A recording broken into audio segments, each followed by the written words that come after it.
Hello and welcome to Unsourced Wall. My name is Elvis, and as always, I'm your host. And this is going to be kind of a long one because, well, for once, there's actually a lot to talk about. Not the least of which is that Hulu's new MODOK cartoon has actually been released. I'm going to say some surprising things about it. Anyway, let's move on to this week's surprisingly heavy news topics. And to just start the band off, let's start with that apparently Jeff Johns is still being given high-profile runs and titles by DC, despite not only the heavy allegations and accusations being levied against him that range from racism and workplace abuse to sexual harassment, but also him leaving to make his own creator-owned imprint, which, would have given them the Apple opportunity to no longer give him anything. It was the perfect excuse to, kind of drop him quietly if DC was too chicken shit to make a declarative statement against him. But nope, it seems like Johns is being given the reins to a brand new pair of Stargirl and JSA ongoings. It's really like 2003 all over again. It's ridiculous. It's seemingly setting and being found upon old plot threads from its early to mid 2000s era stuff on those titles. And even if Johns wasn't this garbage ass person, there is an inherent stagnancy to that very idea of pulling those things out of the mothballs. It's too late. It's too late to make those things happen. And we need new ideas, and this just isn't it. It's self-evident how just really nothing way forward this is. So once again, we're going back to that same pit of recycled ideas. What is there even to be done other than self-congratulatory wank? It's insane. And also, he's apparently stealing my idea for All-Star Flash and Jay Garrett's secret lost time child. And, I might sue. I might. Anyway, let's move on to the next new topic, which is that we have finally the first new teaser for Marvel's Eternals, the first true Jack Kirby only movie adaptation. And honestly, it's seemingly very faithful to the comics, in that the teaser trailer is boring and dull and just unbearable as hell. I mean, I love Jack Kirby. I love his work so much, and any claims to the contrary are bullshit. But you know what? That said, his Eternals has maybe his most insanely beautiful art, but his worst, most god-awful writing. It makes you wonder how someone who wrote a piece of comic literature as perfectly composed and as beautiful as The Pact could write the most tediously nonsensical and boringly inept stories that litter his Eternals run. It's just shocking. So yeah, the trailer is loaded nothing, and I don't expect anything. There was some hubbub about how the color palette and aesthetic of the trailer does Kirby no justice, but who was expecting loud colors from MCU? You're setting yourself up for disappointment. Disney and Marvel aren't going to take those chances. But hey, maybe it'll be the reverse, where we have terrible art and aesthetic and possibly good writing. Fingers crossed. And our last piece of news topic is that we do have a string of new casting announcements for Netflix's Sandman show. And the most odd of which is that Patton Oswalt is playing Matt the Raven. What the fuck? That's awful. Just most insulting casting. There's also apparently going to be Jenna Coleman as both Joanna Constantine and a gender-flipped modern John Constantine. Now, that's kind of strange, to have him play both roles. That said, if they are going through with the modern-day John Constantine, gender swap, I hope that at least they keep her in the modern context as much of a prickish douchebag bastard as John can be. So, fingers crossed. Anyways, move on to what I read this week. First off, let's start off with Mr. Miracle, The Source of Freedom, #1. This apparent follow-up / prequel thing to the Future State Mr. Miracle backups by the very same team, but with different art, it seems. And I've already touched upon my thoughts on their Future State story. It was tedious, hollow, and just bland in every way possible. It ran out a single style gimmick and nothing else. This, however, doesn't even have that gimmick, so just more bad writing and that's it. Hell, it's even worse because while the previous stories were short and thrifty backups, this has more room for character and world building, but it doesn't really use it, and it's almost Gabriel Rivera levels of bad when it tries to. It's one of those things where rather than use the character and the character's history to engage with the theme and the core message that the planned story has, it just mangles and butchers and tries to fit the square peg that is Mr. Miracle into a round hole. And it is a grisly mess of story and character writing in the result. We have blunt, insulting dialogue, a Shiloh Norman that is unrecognizable in all the ways that count, and a thematic thorough line that comes across as a Reginald Hudlin wet dream. It's forced, unreadable soapboxing. I'm not against the base story it's trying to tell. There was even a beat or two that I kind of liked and was hoping would flourish. But, I was kidding myself with that kind of stuff. Because what these writers seem to come from is the America Chavez school of fuck subtlety and nuance, telling a story about characters or engaging with the reader. And it's just a rant on the page without any deference to, well, having a narrative. Like, the biggest example of this is that it hinges on the incredibly backwards premise that people wouldn't accept a black Mr. Miracle because racism, I guess. So let's just ignore the fact that Shiloh has been a Giants or megastar consistently. I mean, that's an acceptable concession. This is a story where he isn't at that level of fame. You know what? I mean, that's okay.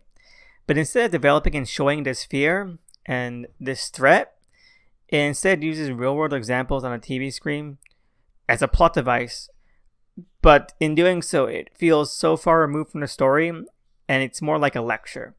How about show, don't tell? And that goes doubly for character experience progression, something that is only doubled by how they frame Scott-Free as a non-entity, and I guess try to create a thematic parallel between the racism that Shiloh fears and Scott's son calling him not worthy of the mantle. I just gotta love how you have to shit on the original to make a stand, but because you're shitting on the original through a forced set of circumstances you created, you're not really making a stand about anything. So it's just a terrible read. It's incompetent, insulting, unbearable. 2 thumbs down. Now let's move on to something actually really fucking good with The Other History of the DCU, number 4. John Weirdly makes the best issue of this series, one that stands right alongside the second one, the one that was an amazing back and forth between characters. I might have some very nitpicky things to say about this, but I won't even mention it because otherwise this issue is kind of flawless. It tells and condenses the story of Renee Montoya from her origins to her work of Gotham Central, 52 and her apprenticeship under Vic Sage, and even slightly beyond, all the while never really losing focus as a character piece. There's something that I felt held back. Black Lightning and the Katana issues here and there, that the character work was sometimes distracted by having to defer to the larger DC events and name checking them. Sometimes feeling like montages rather than, standalone, works. Ridley's skillful maneuvering of Montoya helps to bridge any of the gaps that do pop up, seamlessly crossing through the insanity and depths of No Man's Land to even some of her more notable solo stories without missing a beat. It helps to ground the character for the reader as a tangible, rounded out person. Warts and all. It reads like a treatise of self-loathing, realization, growth, and self-acceptance in a way that is natural and thoroughly immersive. While the second issue has 2 perspectives to bounce off of that keep it exciting and engaging, this issue only has Montoya. But Ridley pulls a hat trick by having her bounce off herself to wonderful effect. It's the perfect combination of 2 types of story that Ridley has been writing so far, and that's why I place it high up in the contention for the best issue so far. Overall, 2 thumbs up. It's incredible. Next up, and I guess lastly, we have New Mutants number 18 and X-Men number 20. New Mutants continues Ayla's strong character writing, showing a depth and range of emotion and perspective without ever really feeling dumbed down or oversimplified. There's plenty of times in this issue where I guess the story could have taken an easy way out and been cheap with the emotions and the characters, but it stays true to the situation and the investment involved, and it's all the better for it. It makes for an impressively self-sustained issue, while also continuing the thematic arc that's been at the core of this run. I'm satisfied for the Spotlight character, while continuing to be thrilled and in suspense about how the emotional core will be handled going forward. With X-Men, it's okay. It's a fun issue about how Professor X and Magneto are complete chodes in Mystique, and how the mutants are fucking up on a global scale. So that's cool. Hickman's new X-Style has been teasing this, and it sounds like a real barn burner. So 2 thumbs up each. I had fun. Oh, I guess there was also Strange Adventures. It was shit. Anyway, let's move on to what I watched this week. We have Hulu's MODOK Season 1. And I was not expecting to like this. I really wasn't. Like I mentioned at the very start, not a fan of Patton Oswalt in many ways. And the concept of the show was unappealing to say the least. Like this kind of office work sitcom kind of thing. It just sounded weird. But you know what? It goes places. And I know I say that a lot for some things, but honestly, going places and that ambition and tenacity a show can have really means a lot to me. Because Even if the writing or story structure falls flat, there can be times when a show is so audacious in what it wants to do that I get some good-hearted times this happens in this show. It's really both the jokes and the tone it's going for. It's very robot chickeny, and it was made by a lot of same people, so it has that sensibility. And I can understand if someone doesn't like that. It's a very specific style of humor, and it doesn't even always work. Plus, it kind of shits all over like the Marvel lore, which is weird because it tries to be as deep cut with the jokes as possible. But whatever, I guess you can't have your cake and eat it too. That said, what helps it stand out from Robot Chicken and all those other shows is that MODOK actually has a narrative story arc going on. It's not just random gags. It has an actual character arc and emotional arc that it wants to tell and it wants to land. And it actually, lands it pretty well. It stays more than a little engaging and interesting as we get more into the characters, why they are the way they are, and how they interact with each other. It's a good amount of investment going on there, and it leads to like a finale, not to spoil anything, that is pretty shocking, but also makes me really wonder what's going to go on. I'm invested in this cast of characters enough that I want to know the ramifications finale, and maybe just kind of want to see how that pays off. This would work as a solitary season all on its own, but there's enough story and there's enough character richness here to sustain a second season. So overall, one thumb up, one thumb middle, out of 10 score, 7 out of 10. Anyway, that's it for this week. I just want to say thanks so much for listening. I'm going to give a shout out to co-writers for a show at DOTEMCE. Please check them out. They're amazing. I'm also going to leave a link to Comics Code Authority, my podcast with Rover Queen Reviews and AJ, in the description below. I think we're on like episode 5. We're having a lot of fun, and we're also going to be recording a new roundtable episode sometime this weekend, so look out for that.